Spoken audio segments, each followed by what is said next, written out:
Wow, that seemed better from Chelsea, Danny, in that second half. What do you think changed to make Chelsea it seem like much more of a potent threat going forward? I think there was two things. I think the first one is that Luton decided to come at them a little bit. I think that gave them a little bit more space.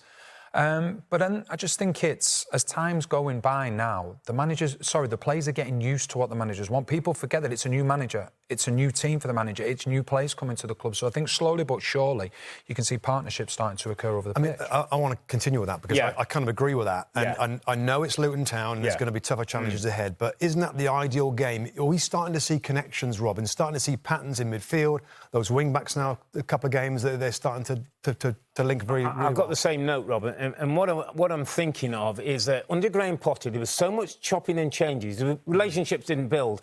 No, 1 week it was one player, somebody else the next week. Pochettino has to get a bit of credit today, and I always think those wins today are a coach's dream. We've won, we've kept a clean sheet. You know, Sterling's got a couple of goals. The man management of Raheem Sterling looks like it's going in a positive direction. Nicholas Jackson, his centre forward, gets his first goal, which was important. The clean sheet, I think that's the first in 12 in the Premier League. But more importantly, Rob, it's a kind of performance that was good, but there's still work to do. So we've got to go back on the training ground and get back to work again and do better and do better and better. We talked about a 2-year period for this Chelsea team to go. That's a first little step in that 2-year period. I just want to pick up on something that Robbie said about Sterling, the man management side of things. And I was thinking about it as the game was going on. We all know Pochettino, as a man manager, is up there with the best of them, what he did at Tottenham with some of the younger players there. I also feel as though he's probably turned round to Raheem Sterling, put an arm around his shoulder, but also said, you're a senior player now at this he's a leader now, 28 years You of have age, to be a leader amongst these young players. And I think that's helping him, because you could see at the end of the game he's going up talking to all the younger players, and I think that could take him to another level. No, I thought exactly the same thing, you know, in terms of the respect that he's got from the younger players.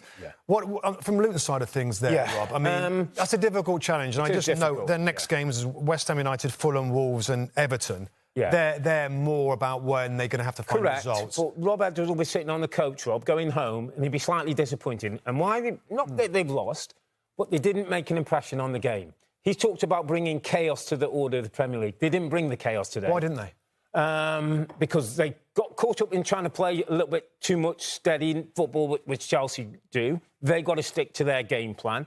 And when they did go and press, they didn't do it collectively, so they got picked off by a better opposition. So they'll have better days. It's a learning, you know, but that's 7 goals in 2 games now, 4 against Brighton, 3 against Chelsea.